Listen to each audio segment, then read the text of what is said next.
Today we commemorate Henry II, son of a Duke of Bavaria, King of Germany, King of Italy, Holy Roman Emperor in the 11th century, benefactor of the German Church, oblate of the Order of St. Benedict, Saint of God.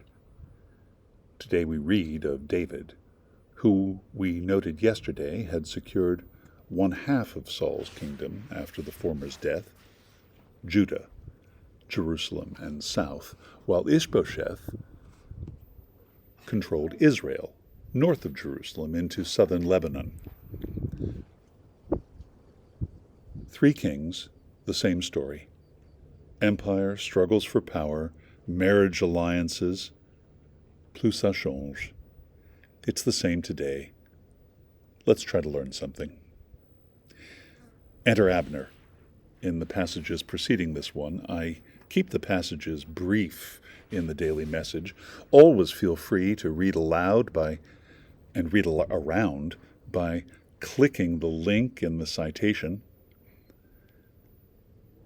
Abner, who had been loyal to Saul, whom Ishbosheth falsely accuses of consorting with his late father's concubine, an act, in context, the text notes, not offensive in and of itself, which is itself perhaps offensive to modern ears, but rather because it implies the taking of Saul's other property as well.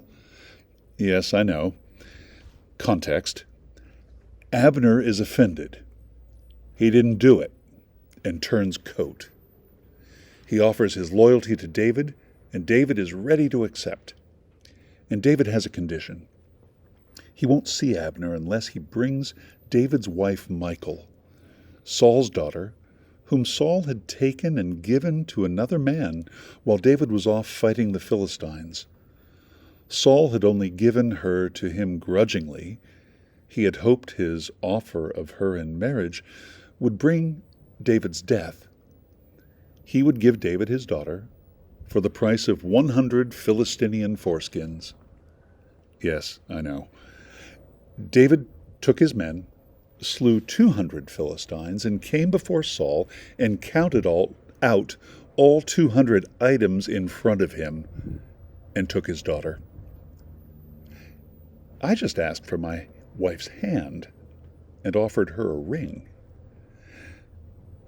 Abner secures Michal, comes before David, and the alliance is formed, and the northern and southern territories rejoined under the sovereignty of King David. Henry II, on the other hand, had one wife, Cunegunda, herself a saint and saintly. They both lived celibate lives and supported the church, founding monasteries and reforming the clergy and religious life. Henry ordered an abbot to receive him as a monk. He did, and then ordered his new obedient to carry on administering the empire. We and the whole of Christendom know the fruits of this man, if not the man himself. It was he who convinced Pope Benedict VIII to cause the Filioque clause to be inserted into the 3rd article of the Nicene Creed, who proceedeth from the Father and the Son. This, together with the tensions between the Western and Eastern, Byzantine, emperors, led to the Great Schism of 1054, and is the reason why the churches of Rome and Constantinople are not in communion to this day, though they, and Anglicans, share virtually identical theologies and ecclesiologies. So what about us? Unlike David and Abner and Saul, like Henry, let's stop talking about sex so much. Let's set it aside and focus, as Henry and Cunegunda, on the good of the church, the evangelism of the world, and locally, very locally, the saving of my soul.